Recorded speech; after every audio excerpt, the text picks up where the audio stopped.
એમ કહેતા છઠ્ઠા શ્લોકમાં શ્રી મહાપ્રભુજી આજ્ઞા કરે.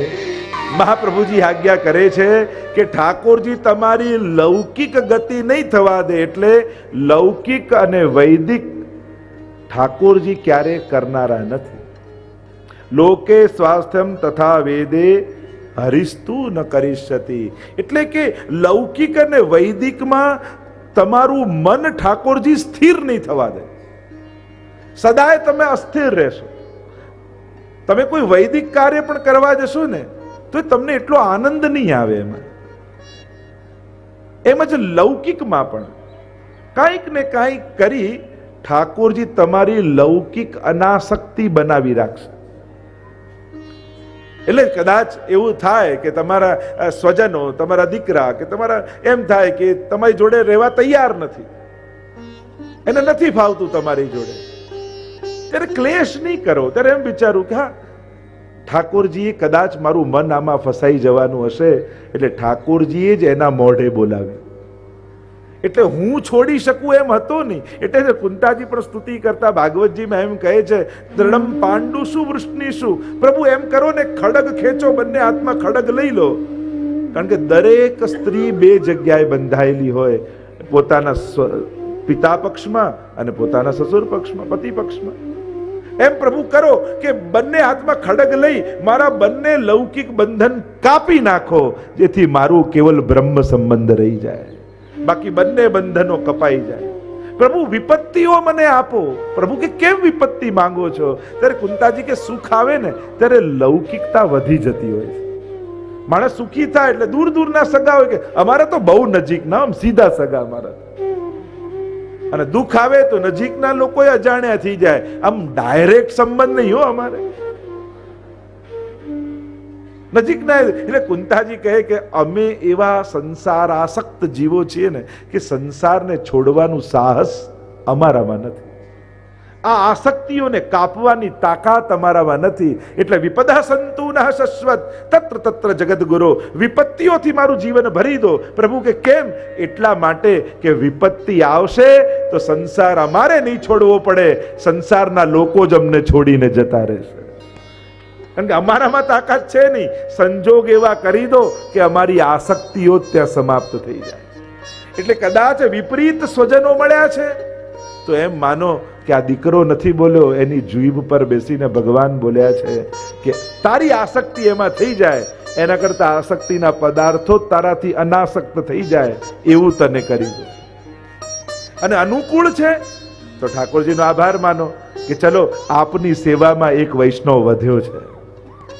જો કેવા તત્પર છે, કંઈ પણ મારે અલૌકિક કરવું હોય તો તુરંત મને સાથ આપે. તરત સગવડતા ઠાકોરજીએ મને દીકરો નથી આપ્યો, મારા ઘરે એક ભગવદી વૈષ્ણવ મને આપ્યો. આવો ભાવ થઈ જાય. મૂળ વાત છે સમજથી સંકટોને તરવાની વાત. સમજથી સંકટોને તરી જાઓ. કારણ કે અનુકૂળ સંજોગોની પ્રતીક્ષા કરશો તે તો જીવન સમાપ્ત થઈ જશે. ક્યારે અનુકૂળ થઈ જાય? સમજથી અનુકૂળતાઓ ઊભી કરો. લોકે સ્વાસ્થ્યમ તથા વેદે હરિસ્તુ ન કરીષ્યતિ. બહુ ઠાકોરજી તમને લૌકિકમાં સેટ નહીં થવા દે. એટલે કે તમને લૌકિક આસક્ત નહીં થવા. તમારું કઈ બધું બગાડી નાખે તહેશમાં એવું કઈ વાત નથી. ભાગવતજીમાં જેટલા ભક્તોની કથા છે બધા રાજા મહારાજાઓની જ કથા છે. પણ ધીરે ધીરે ઠાકોરજી તમને અનાસક્ત કરી અને લૌકિકમાં રહેવા છતાં તમારી લૌકિક ગતિ ન થાય એની સાવધાની બનાવીને રાખશે. પુષ્ટિ માર્ગ સ્થિતો યસ્માત સાક્ષીણો ભવતા અખિલા. અને પુષ્ટિ માર્ગમાં જે સ્થિત છે એને સાક્ષી ભાવે રહેવું. તટસ્થ, આપણે કહીએ તટસ્થ. તટસ્થ કોને કહેવાય? તટની જેમ. જેમ નદીનો તટ હોય તો પાણી વધે કે ઘટે, તટ તો એની જગ્યાએ જ રહે છે. એમ સુખ વધે કે સુખ ઘટે, તટસ્થ થઈને તટ ભાવથી પ્રવાહને જોતા રહેવું કે આ બધું વહી રહ્યું છે, ક્યાંક હું તણાઈ ન જાઉં, મારે મારી જગ્યાએ જ રહેવાનું છે. જલ રોજ હજારો લીટર વહી જાય પણ તટ એની જગ્યાએ જ રહે.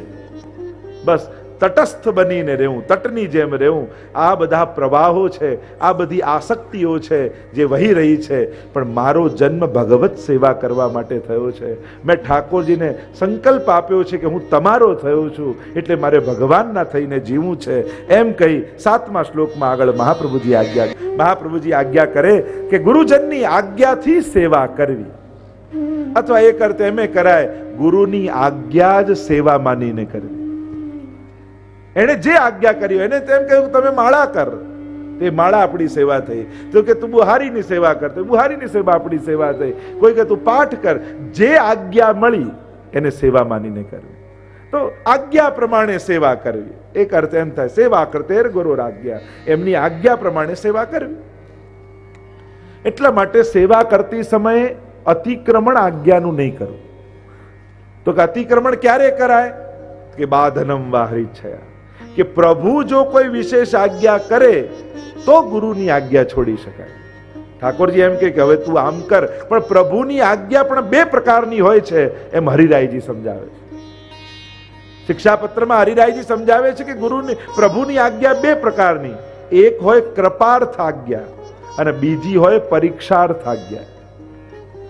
તો કે કૃપાર્થ આજ્ઞા કઈ ને પરીક્ષાર્થ આજ્ઞા કઈ? તો કે કૃપાર્થ આજ્ઞા એ છે કે જેમાં ઠાકોરજીએ આજ્ઞા કરી હોય અને પોતાના સુખની, પ્રભુના સુખની આજ્ઞા કરી હોય કે મારા માટે આ સિદ્ધ કર, મારા માટે આ લઈ આવ, જે આજ્ઞામાં પ્રભુનું સુખ હોય એને કૃપાર્થ આજ્ઞા જાણવી કે ઠાકોરજીએ કૃપા કરીને આજ્ઞા કરી.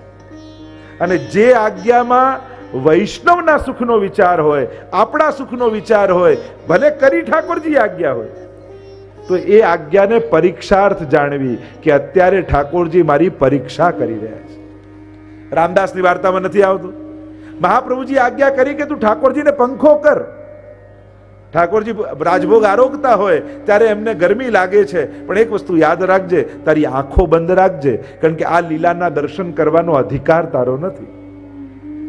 હવે મહાપ્રભુજીની આજ્ઞા થઈ, શ્રીનાથજી બાબાને રાજભોગ ધર્યો હોય ત્યારે રામદાસ પંખો કરે પણ આંખ બંધ કરીને રાખે, કારણ કે વલ્લભની આજ્ઞા નથી. ઠાકોરજીએ પરીક્ષા કરી. એવું રામદાસ, જો હું ત્રિલોકનો નાથ પ્રગટ નંદ નંદન અને રાજભોગ આરોગી રહ્યો છું, આવા દર્શન તો ત્રિલોકમાં કોઈને ન થાય, અને હું તને આજ્ઞા કરું છું કે આંખ ખોલ અને મારા દર્શન કર. અને બે હાથ જોડીને રામદાસે કહ્યું કે દર્શન કરવાની આપ આજ્ઞા તો કરો છો, પણ દર્શન કરું એમાં મારું સુખ છે, પણ આપને શું સુખ થાય? અને મારા ગુરુ શ્રી વલ્લભની આજ્ઞા નથી. એમણે આજ્ઞા કરી છે કે તું આંખો બંધ રાખજે, અને જો એમની આજ્ઞાનું ઉલ્લંઘન કરું અને મારા સુખનો વિચાર કરીને જો દર્શન કરું તો પછી મારો વૈષ્ણવ ધર્મ જાય. અને આજ્ઞા ન માની અને ત્યારે ઠાકોરજી ખૂબ પ્રસન્ન થયા. તે પુષ્ટિ માર્ગની ટેક રાખી છે. એમ જ્યાં જ્યાં પણ ઠાકોરજીએ વૈષ્ણવના સુખની આજ્ઞા કરી ત્યારે વૈષ્ણવે નથી માની. અહીંયા મહાપ્રભુજી કહે સેવા કરતેર ગુરુ આજ્ઞા, ગુરુની આજ્ઞા પ્રમાણે સેવા કરવી. મૂળ પ્રમાણે સેવા નથી થતી, આજ્ઞા પ્રમાણે સેવા થાય છે. નહીં તો ઘણાને એમ થાય આજે આમ સખડી ધરવાની ઈચ્છા થઈ એટલે આજે સખડી ધરી, પછી કાલે અનસકડી ધરી, પરમ દિવસે દૂધ ઘર, અને પછી 2 દિવસની રજા. તો મનનું તો આવું જ છે. મનને એક દિવસ 56 ભોગ ધરવાની ઈચ્છા થાય ને એક દિવસ જાગવાન ઠાકોરજીની મંગળા કરાવવાનો કંટાળો આવે. જો ઈચ્છા ઉપર સેવા છોડી દઈએ ને તો પ્રભુને શ્રમ પડી જાય. આજ્ઞા એ પ્રભુના સુખના વિચારને કારણે છે. આ કોઈ વૈષ્ણવનું બંધન નથી, આ પ્રભુના સુખનો વિચાર છે કે આજ્ઞા લઈને, અને જે આજ્ઞા હોય એ પ્રમાણે જ ઠાકોરજીને આરોગવું ગમે છે. ક્યારે પણ અતિક્રમણ નહીં કરવું કે આજે આવી ઈચ્છા થઈ, આજે પેલી ઈચ્છા થઈ, અને એમ પ્રમાણે પ્રભુ સાથે ખેલ નહીં કરવા. પ્રભુની એક પ્રકાર છે, એ પ્રકાર મહાપ્રભુજી જે બતાવ્યો છે એ પ્રકારથી જ સેવા કરી. તો સેવા કરતેર ગુરુ આજ્ઞા બાધનમ વા હરિચ્છયા અતઃ સેવા પરમ ચિત્તમ વિધાય સ્થિયતામ સુખમ. અને આમ ચિત્ત સેવા પરાયણ રાખી અને સુખથી રહે. ચિત્ત સદાય સેવામાં રાખો કે હું કેવો ભાગ્યશાળી છું, મારા ઘરે ઠાકોરજી બિરાજે છે, મારું કેવું સૌભાગ્ય છે, મારા ઘરના બધા જ સ્વજનો સેવામાં સહાયક છે, કોઈ પ્રતિબંધ નથી કરતું, અને એવો ઠાકોરજીએ સંજોગ આપ્યા છે કે પ્રભુને લાલ લડાવું છું અને બધો આનંદ હું લઈ શકું છું. એવો સુખનો વિચાર કરી અને સેવા પરાયણ રહેવું, સેવાને સૌભાગ્ય જાણીને સ્વીકારો. અને અનેક પ્રકારના વિધાનો આપણે વિસ્તાર નથી કરતા. આગળ મહાપ્રભુજી આજ્ઞા કરે, ચિત્તમાં જ્યારે પણ ઉદ્વેગ થાય, અને થવું બહુ સહજ છે, સ્વાભાવિક છે, એમાં કોઈ જુદી કોઈ ખરાબ ઘટના કે કોઈ વિચિત્ર ઘટના નથી. ન થાય એ વિચિત્ર છે. કારણ કે મન સ્થિર કરો, મન સ્થિર આપણે કહીએ તો બે જણાનું મન સ્થિર હોય, કાં કોઈ મહાન યોગી હોય એનું સ્થિર હોય, અને કાં કોઈ ડિપ્રેશનમાં હોય એનું સ્થિર હોય, એને કોઈ ઈચ્છા ન થાય. કોઈ એવો માનસિક રોગી હોય એને ઈચ્છા ન થાય. બાકી સંકલ્પ વિકલ્પાત્મક મનનો આ સ્વભાવ જ છે. અને લાગણીઓ છે તો ચિંતાઓ થવાની. જે લાગણી શૂન્ય હોય, જો અનાસક્ત થવાય પણ નિષ્ઠુર ન થવાય. બંનેની ઘણીવાર માનસિકતા સરખી લાગે. ભગવાન અનાસક્ત થવાનું કે છે, નિષ્ઠુર થવાનું નથી. જેનું જે થવું હોય થાય, મારે શું લેવા દેવા, હું તો ઠાકોરજીની સેવા કરું છું. આવા નિષ્ઠુર થવાય? અનાસક્ત થવું ને નિષ્ઠુર બનવું બંનેમાં ફરક છે. લાગણી શૂન્ય નથી આપણે બધા. આપણો વૈષ્ણવ તો વધારે લાગણી વાળો હોય, એને તો બીજાનું દર્દ પણ પોતાનું લાગે. સર્વભૂત હિતે રતા, ભક્તોના તો લક્ષણ આવા બતાવ્યા છે. તો એમાંથી મુક્ત કેમ થવું? કારણ કે ઉદ્વેગ રોગ છે, લાગણી એ સદગુણ છે, દયા એ સદગુણ છે. દયા કરવી જોઈએ, પણ હું આનું સારું કરી દઈશ, એક અજ્ઞાત અહંકાર છે. તથૈવ તસ્ય લીલેતિ, પ્રભુએ મને પ્રેરણા આપી છે, યથાશક્તિ મદદ કરીશ, પણ આનું ભલું તો ઠાકોરજી જ કરનારા છે. આપણે કોઈને મદદ કરી શકીએ, પણ સુખી તો ભગવાન જ કરી શકે. મદદ કરવાથી આગળ આપણે ન જઈ શકીએ, આપણે કોઈને સુખી ના બનાવી શકીએ. આપણી મદદથી કોઈને ગેરંટી ના આપી શકીએ કે તું સુખી જ થઈશ. મદદ કરવાની ગેરંટી આપી શકીએ, સુખી થવાની ગેરંટી આપણે ના આપી શકીએ. અને એટલા માટે એનો ઉપાય શું? આપણે બધા લાગણી વાળા લોકો, દરેક જગ્યાએ ક્યાંય પણ વિપત્તિ કોઈને દુખી જોઈએ તો આપણને દુઃખ થાય, પણ એમ માનવું તથૈવ તસ્ય લીલેતિ. કારણ કે ઘણી વાર એ જોઈને આપણું સામર્થ્ય ન હોય કે એનું દુઃખ દૂર કરી શકીએ, તોય ઉદ્વેગ થાય. જો ને બિચારો કેવો દુઃખી, કેમ કરીને કરું? જેમાં આપણું સામર્થ્ય નથી, યા જેમાં આપણું સામર્થ્ય છે, તો સામર્થ્ય પ્રમાણે કરું. પણ પછી માનવું શું? તથૈવ તસ્ય લીલેતિ. આ બધી જ ભગવાનની લીલા છે. હું આની મદદ કરવાને સમર્થ હતો, એટલે ભગવાને મારી સામે આ કર્યું, મારા ઓળખીતા સાથે કર્યું, એટલે પ્રભુએ મને પુણ્ય કરવાનો અવસર આપ્યો. આ પ્રભુની લીલા છે. કારણ કે કઠપુતલી ઝઘડતા, પ્રેમ કરતા, બાજતા, ભેગા બેસતા, દૂર જતા બધી દેખાય, અને એ જોઈ જોઈને આપણને અનેક પ્રકારની ભાવનાઓ જાગે. ક્યારેક વીર રસ આવે, ક્યારેક શાંત રસ, ક્યારેક શૃંગાર રસ, અનેક રસો દેખાય. પણ જો કઠપુતલી ચલાવનારનો હાથ દેખાતો હોય ને, તો પછી એમાં રસ ના દેખાય. તમે મૂવી જોવા જાઓ તો તમને બધો રસ આવે, પણ શૂટિંગ એકવાર એનું જોઈ લો ને, પછી મજા જ જતી રહે. એકવાર એનું પિક્ચરનું શૂટિંગ તમે જોઈ લો, જો ત્યાં ક્યાં કઈ રીતે ટેક લે છે, કઈ રીતે એક્ટિંગ કરે, કઈ રીતે પાછળ ઊભા છે, કઈ રીતે આ ચલાવે, એમાં ઇન્ટરેસ્ટ ના, પછી રસ ના જાગે. એમ જ આ બધું જે રમત ચાલી રહી છે, આ પ્રભુની લીલા ચાલી રહી છે, એ લીલાત્મક ભગવાનને જેણે જોઈ લીધો છે અને એના સામર્થ્યનું જેને જ્ઞાન થઈ ગયું છે, તો એક ગોટી આગળ, એક ગોટી પાછળ, આ બધા ભગવાનના ખેલ છે.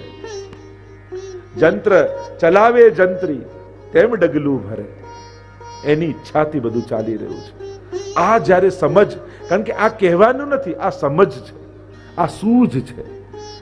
જીવનમાં ઘણી વસ્તુ ગોખવાની હોય અને ઘણી વસ્તુ સમજવાની હોય, ઘણી વસ્તુ યાદ રાખવાની હોય. યાદ રાખવાની સહેલું હોય, ગોખી લઈએ, પણ ઘણી વસ્તુ સૂઝ રૂપે આવે.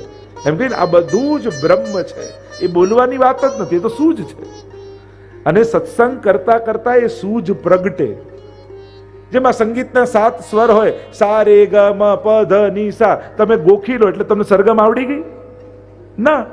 સા એ સૂજ છે, રે એ સૂજ છે, ગ એ સૂજ. જ્યારે એ સૂજ આવે કે સા કયો, રે કયો, ગ કયો, ખાલી રે બોલવાથી રે ના આવી જાય. એ જ્યાં ગવાતું હોય ત્યાં સ્વર. તો આ સૂજ પેદા થઈ સંગીતની. તો આ ગોખવાનો વિષય નથી, આ સૂજનો વિષય છે. એમ જ તથૈવ તસ્ય લીલેતી, આ સૂજ પેદા થાય ભક્તની અંદર. સેવા કરતા કરતા પ્રભુના સામર્થ્યનું જ્યારે જ્ઞાન થાય ત્યારે સમજમાં આવે કે આ તો બધું પ્રભુ લીલા કરી રહ્યા છે, ક્રીડા કરી રહ્યા છે. અને એટલા માટે તથૈવ તસ્ય લીલેતી મત્વા ચિંતામ ધૃતમ તજે. મારો અહંકાર છે કે હું માનું છું કે હું સારું કરી દઈશ, કે હું નહીં કરું. આ ન કરવું એ પણ અહંકાર અને કરવું એ પણ અહંકાર.